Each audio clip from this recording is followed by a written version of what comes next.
Film की शुरुआत में आइलैंड के घने और सुनसान जंगल को दिखाया जाता है, जहां एक आदमी और औरत जंगल से भागते हुए नजर आते हैं। उन दोनों के चेहरों पर डर साफ झलक रहा था और ऐसा लग रहा था जैसे कोई खतरनाक जीव उनका पीछा कर रहा है। भागते हुए वो आदमी अचानक जमीन पर गिर जाता है। उसका शरीर बहुत ज्यादा जख्मी था और थकान के कारण वह आदमी उठ नहीं पाता, इसलिए उसने औरत को पुकारा। इसके बाद औरत ने उसका हाथ पकड़कर उठाया। उठने के बाद वह दोनों बिना पीछे देखे फिर से भागने लगे। तेजी से भागते हुए उन्होंने रास्ते में अपना सामान भी फेंक दिया ताकि दौड़ना आसान हो जाए। आगे जाने पर उन्हें जंगल के बीच एक खुली जगह नजर आई, इसलिए दोनों ने पूरी ताकत से उसकी ओर भागना शुरू किया। तभी औरत की नजर पीछे गई और उसकी सांस रुक गई। वो अजीब जीव अब बहुत करीब पहुंच चुका था और धीरे धीरे उन्हें चारों ओर से घेर रहा था। दोनों के कदम अचानक से थम गए। वह सोच रहे थे कि अब कहां जाएं। तभी बिना किसी चेतावनी के उस आदमी को किसी ने पीछे से पकड़कर घसीट लिया। कुछ ही पलों में वह लंबे घासों के बीच गायब हो गया। औरत केवल उसकी दर्द भरी चीखें सुन पाई और साथ ही उस जीव की डरावनी गुर्राहट जंगल में गूंज उठी। उस औरत का दिल दहल गया। वो घुटनों के बल जमीन पर बैठ गई और सहमी हुई आवाज में उस आदमी का नाम पुकारने लगी। कुछ समय के लिए पूरे जंगल पर ऐसा सन्नाटा छा गया जैसे मौत मंडरा रही हो। इसी दौरान वह आदमी फिर से दिखा, जो कि अब बुरी तरह से घायल हो गया था। अब उसके अंदर लड़ने की ताकत नहीं बची थी और फिर वो खुद को उस भयानक जीव के हवाले कर बैठ गया। यह सब देखकर औरत की रूह कांप उठी। उसका डर अब पागलपन में बदल चुका था। वो पूरी ताकत से भागती हुई सामने की खुली जगह पर पहुंची। वहां बीचों बीच एक बड़ा सा पत्थर पड़ा था। डर के कारण वो वहीं गिर गई। कुछ वक्त बाद वो उठकर चारों ओर देखने लगी। उसे केवल लंबे घास हिलते हुए दिखे, लेकिन वो खतरनाक जीव दिखाई नहीं दिया। औरत की सांसें तेज हो गईं। तभी अचानक बिना आहट के वहीं अजीब जीव झपट कर उसके पीछे आ गया और उसे खींचकर अंधेरे में ले गया। कुछ दिन बाद आयरलैंड की ठंडी हवाओं और हरियाली के बीच दो कपल जेनिफर और डेविड छुट्टियां मनाने आए थे। उनके साथ दो स्टूडेंट्स भी थे, जिनका नाम सोफी और बेन था। बेन मेडिसिन की पढ़ाई कर रहा था, जबकि सोफी को इतिहास में गहरी दिलचस्पी थी। वे चारों एक ट्रक से लिफ्ट लेकर उस गांव की ओर जा रहे थे, जिसे सोफी ने टूरिस्ट गाइड बुक में देखा था। सफर बहुत ही हंसी मजाक में बीत रहा था, लेकिन तभी ट्रक अचानक रुक गया, ठीक उसी खुली जगह पर जहां कुछ दिन पहले वह खौफनाक हादसा हुआ था। बीच में वही बड़ा पत्थर अब भी खड़ा था। ड्राइवर ने कहा, गांव यहाँ से थोड़ी दूर है, तुम लोग पैदल चले जाओ। उन्होंने पूछा कि वो उन्हें आगे क्यों नहीं ले जा सकता, पर ड्राइवर ने कोई साफ वजह नहीं दिया। उसने केवल पैसे लिए और वहीं से चला गया। अब चारों दोस्तों ने सड़क छोड़कर घास के बीच से होते हुए उस बड़े पत्थर तक पहुंचे। करीब जाने पर उन्होंने देखा कि पत्थर की सतह पर अजीब तरह के निशान खुदे हुए थे, जैसे कोई प्राचीन चिन्ह या किसी अनजानी भाषा की लिखावट। कुछ देर तक वे सब ध्यान से उन निशानों को देखते रहे। इसके बाद उन्होंने फिर से आगे बढ़ना शुरू किया। रास्ते में चलते हुए सोफी ने उत्साहित होकर बताया कि जिस गांव वे जा रहे हैं वो 300 साल पुराना है और कहते हैं वहां आज भी लोग पुराने सेल्टिक आर्टिफैक्ट संभाल कर रखते हैं। सोफी की बातें अभी खत्म ही हुई थी कि अचानक जेनिफर ने घबराकर आगे इशारा किया। सबकी नजर उस दिशा में गई जहां उन्हें दूर एक दाढ़ी वाला आदमी देखा। वह हथियार लिए उन्हें घूर रहा था, लेकिन उसने कुछ बोला नहीं। वह मुड़कर वहां से चला गया। कुछ ही देर में वे गांव पहुंचे। गांव बाहर से शांति भरा लग रहा था। फिर चारों सीधे एक बार में गए। अंदर कई लोग बैठे थे। बार की ओनर मैरी ने उनका स्वागत किया और टेबल पर बैठाया। गांव वाले उन्हें अजीब निगाहों से देखते रहे। सोफी एक इतिहास की स्टूडेंट थी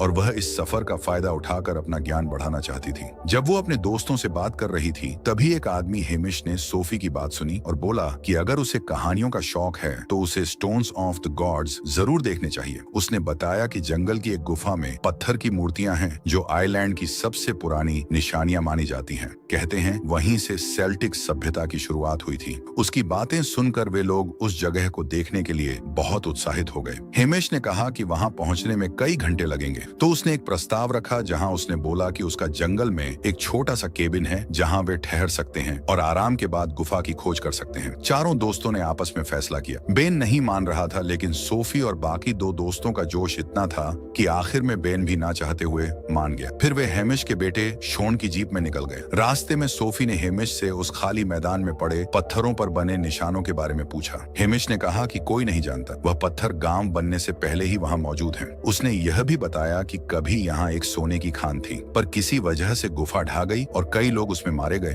उस दिन के बाद से गांव कभी समृद्ध नहीं हुआ। बेन ने शक भरी नजरों से पूछा, अगर गांव इतना गरीब है तो तुम्हारे पास ये सोने की घड़ी कहां से आई? हेमिश ने हल्की हंसी के साथ कहा, यह मुझे एक टूरिस्ट ने दी थी। चारों दोस्तों ने सफर जारी रखा और जंगल के बीच एक खूबसूरत घर तक पहुंच गए। लेकिन हेमिश ने कहा कि यह वो जगह नहीं है जहां वे रुकेंगे। कुछ दूर और आगे बढ़ते हुए वे उस छोटे शांत घर तक पहुंचे जहां वे रात बिताने वाले थे। जैसे ही शॉन ताले खोल रहा था, दोस्तों दोस्तों ने जंगल के पास घास में कुछ आवाजें सुनी और जब कुछ घर की ओर बढ़ता हुआ दिखा तो सभी डर गए। डर के कारण हेमिश ने बंदूक उठाई और उस दिशा में गोली चलाई। वहां जो कोई भी था वो डर कर भाग गया, लेकिन सभी लोग डर गए और हेमिश से पूछा कि वो क्या था। हेमिश ने बताया कि शायद जंगली सुअर होगा। इसके बाद चारों दोस्त घर में गए, जबकि हेमिश और शॉन उन्हें वहीं छोड़कर चले गए। दोस्तों को पता नहीं था कि हेमिश जाते समय घर के चारों ओर जंगल को देख रहा था और उसने सोने की घड़ी पोर्च की कील पर टांग दी। रात में बेन और सोफी सोने की तैयारी करने लगे, जबकि जेनिफर डेविड के साथ एडल्ट गेम खेलना चाहती थी।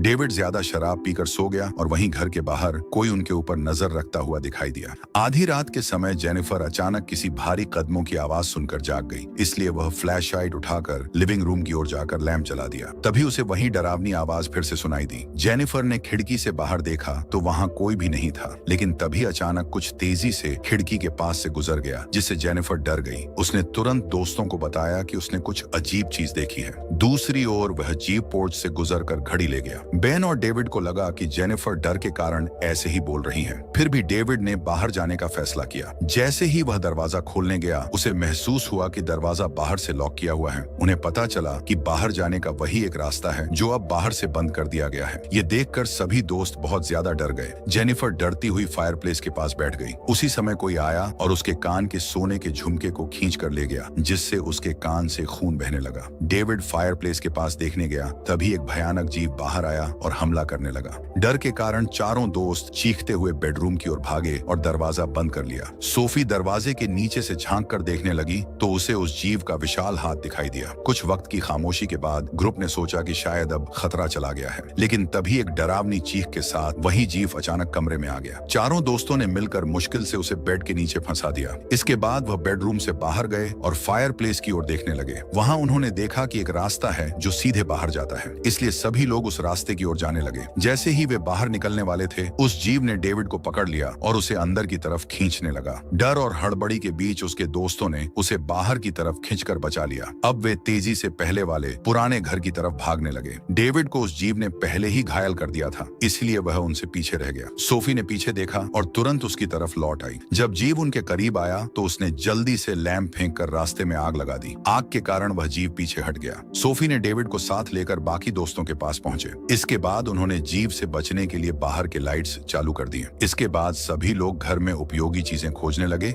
जिससे वे अपनी रक्षा कर सकें। उन्होंने तहखाने में देखा, जहां उन्हें पुराने कपड़े, जूते और कई तरह के उपकरण मिले। उनको पता चला कि यह सभी चीजें पिछले पीड़ितों की हैं। इससे उनको समझ आया कि उन्हें जानबूझकर इस जीव के शिकार के लिए यहाँ लाया गया है। दूसरी ओर हेमिश और शॉन किसी का इंतजार कर रहे थे। शॉन ने कहा कि मुझे अब यह सब करना अच्छा नहीं लग रहा। तभी इयान नाम का एक आदमी वहां आया जो उनकी किसी चीज में मदद करने वाला था। जैसे ही इयान ने हालात समझाए, सभी को पता चला कि पुराने समय में सोने की गुफा में हुई एक घटना ने गांव वालों को परेशान कर दिया था। लोग डरते थे कि अगर जीव नाराज हुआ तो वह पूरे गांव पर हमला कर सकता है, इसलिए वे जानबूझकर लोगों को उस जीव के हवाले करते थे ताकि जीव संतुष्ट रहे और गांव सुरक्षित रहे। इयान ने इशारा किया और वे सभी अपनी भयानक योजना वाले घर की तरफ निकल गए। इसी दौरान सोफी की नजर एक पुरानी किताब पर गई जिसमें गांव के बारे में रहस्यमय और पुरानी लिखावट थी। उसने ध्यान से किताब पढ़नी शुरू की और धीरे धीरे समझ आया कि जिस इलाके में वे हैं वहां एक गुफा है जिसमें एक जादुई जीव रहता था जिसे लोग देवंडे कहते थे। किताब में लिखा था कि अगर सोने की लालसा है तो उसके बदले में कुछ देना भी जरूरी होता है। सोफी को एहसास हो गया कि गांव के लोग वही हैं जो आज भी इस जीव को अपनी देन चुकाते हैं। फिर सोफी ने एक मैप देखा और जेनिफर ने नोट किया कि जो खड़े पत्थर उन्होंने खुले मैदान में देखे थे वही उस जीव की सीमा तय करते हैं। इसलिए ट्रक ड्राइवर ने उस इलाके को पार नहीं किया क्योंकि वह गांव की कहानियों को पहले से जानता था। जब हेमिश और शॉन सब समेटने के लिए उस घर पहुंचे तो वहां उन्हें ग्रुप का कोई भी निशान नहीं मिला। यह समझ के वे दूसरे घर की ओर निकल गए। कुछ ही मिनटों में वे उस घर तक पहुंचे जहां कपल्स थे और उन्हें ढूंढने लगे।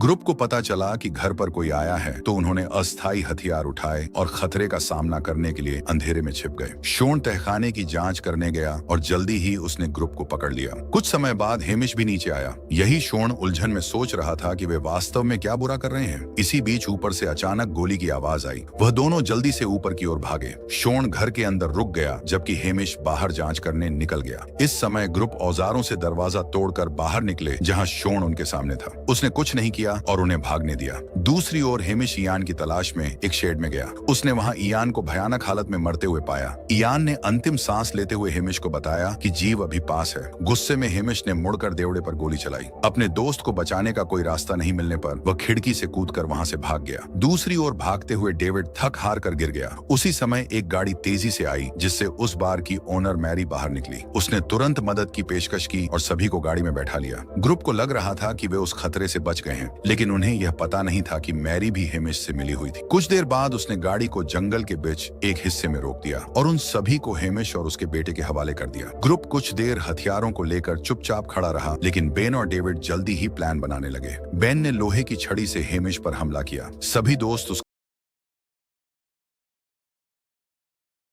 के साथ शामिल हो गए, लेकिन अपर्याप्त हथियारों के कारण वह उसका सामना नहीं कर सके। मैरी ने एक चीज का इस्तेमाल करके सोफी को बेहोश कर दिया। जब सोफी की आंख खुली तो उसने देखा कि वे जंगल के बीच में पेड़ों से बंधे हुए थे। अब वे जीव के लिए आसान निशाने बन चुके थे। चारों ओर से अजीब और खौफनाक आवाजों के साथ डर का माहौल था। अचानक देवंडे सामने आया और बेन के पास गया, लेकिन उसे कोई नुकसान नहीं पहुंचाया। फिर डेविड और सोफी के पास आया और उनके साथ भी वही हुआ। जेनिफर के पास उसने सोना देखा, इसलिए उसने उसकी जीभ का पियर्सिंग फाड़ दिया। ये देख डेविड उसे रोकने के लिए अपनी ओर खींचने लगा। देवंडे तुरंत डेविड के पास आया और अपने पंजे से उस पर हमला कर दिया, लेकिन उसने गलती से डेविड की बांधने वाली रस्सियां काट दी। डेविड खुद को खुला देखकर तुरंत भागा और वहीं उसके दोस्त बस पीछे से उसे मदद के लिए पुकारते रहे। अब जीव सोफी के पास आया, डेविड वापस आया और जेनिफर की रस्सी छुरी से काट दी। जैसे ही जीव का ध्यान डेविड की ओर गया, उसने डेविड को गिरा दिया। इसी समय जेनिफर ने बाकी दोस्तों को भी आजाद कर दिया, लेकिन दुर्भाग्य से जीव ने डेविड को गंभीर रूप से घायल कर दिया, जिससे वह अब भाग नहीं सकता था। यह देखकर बाकी दोस्त डर और चिंता में अपने जीवन की रक्षा के लिए भागने लगे, लेकिन सोफी ने हार मानने का नाम नहीं लिया। उसने अपने घायल दोस्त डेविड का बदला लेने और जीव का सामना करने के लिए प्लान बनाया। उसने कहा कि अब हम यहाँ से भागेंगे नहीं, बल्कि केबिन लौटकर देवंडे को मारना होगा। सोफी ने जीव को बुलाने के लिए घर के फायर प्लेस में सोने की हार रखी। जेनिफर बाहर छिपकर उसका इंतजार करने लगी। जैसे ही वह जीव फायर प्लेस के पास आएगा,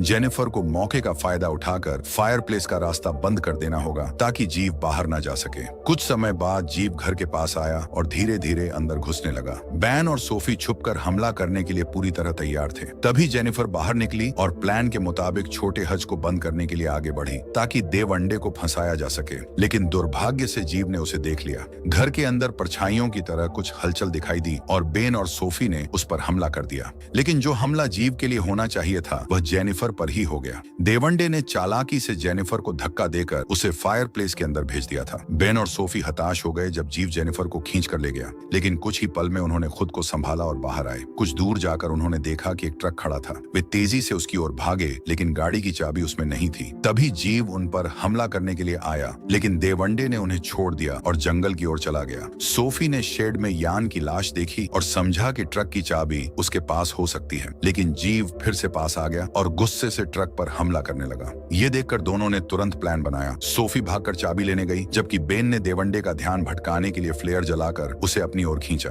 सोफी चाबी लेकर ट्रक की ओर लौट आई, लेकिन जीव अभी भी वहीं था, इसीलिए वे पास के घर की ओर भागे, लेकिन जीव अंदर घुस गया और बेन को पकड़कर क्रूरता से उसकी रीढ़ की हड्डी फाड़ दी। सोफी ने अटारी में छड़ी और वहां एक छिपा कमरा देखा। वह अंदर जाकर वह बैठ गई और सोचने लगी कि अब क्या होगा। देवंडे सोफी को ढूंढते हुए अटारी तक पहुंच गया। हाथ के निशान देखकर उसने हज खोलकर कमरे में घुसने की कोशिश की, लेकिन सौभाग्य से शोन भी मौके पर पहुंच गया और जीव पर गोली चला दी। इससे सोफी को नीचे जाने का मौका मिल गया। नीचे हेमिश ने उसे फिर पकड़ लिया। कुछ वक्त बाद शोन वहां आया और बंदूक हेमिश के ऊपर तानकर कर सोफी को तुरंत भागने को कहा। उन दोनों में जोरदार लड़ाई शुरू हो गई। लड़ाई के बीच शोन ने गलती से अपने पिता को तहखाने में गिरा दिया। तभी जीव शोन के सामने आ गया, लेकिन आश्चर्य की बात यह हुई कि जीव ने उस पर हमला नहीं किया, बल्कि वह अचानक दिशा बदलकर सीधे तहखाने में घुस गया और वहां हेमिश पर हमला कर दिया। कुछ वक्त बाद सोफी ट्रक तक पहुंची और उसे स्टार्ट किया। वो उसको तेजी से भगाने लगी, लेकिन तभी उसने देखा कि जीव ट्रक के पीछे चढ़ गया है। ट्रक को सड़क से बाहर मोड़ दिया। टक्कर लगते ही देवंडे दूर गिर गया। जब सोफी ट्रक स्टार्ट नहीं कर पाई तो वह बाहर निकली और जंगल की ओर भागने लगी। अब जल्द ही सुबह होने लगी थी। भागते हुए उसने एक बैग पर ठोकर खाई। वह वही बैग था जो हमने पहले सीन में उस औरत के पास देखा था। कांपते हाथों से बैग खोला तो अंदर उसे कुछ चमचमाते सोने के सिक्के मिले। ये देखकर उसके मन में एक खतरनाक प्लान बन गया। तभी अचानक देवंडे उसके पास आया। उसी वक्त सोफी की नजर जमीन में गिरी एक छुरी पर गई। सोफी ने गहरी सांस ली और सिक्के ऊपर हवा में उछाल दिए। जब देवंडे ने ऊपर देखा तो सोफी ने तुरंत उसके पास जाकर उस छुरी से उसका सिर धड़ से अलग कर दिया। अब जंगल में उस जीव का अंत हो गया और सोफी सुरक्षित रूप से बाहर निकल गई। लेकिन जब उसने सेल्टिक सीमा पार की तो पाया कि डर अभी खत्म नहीं हुआ है। खतरा अभी भी कहीं ना कहीं मौजूद है और इसी के साथ ये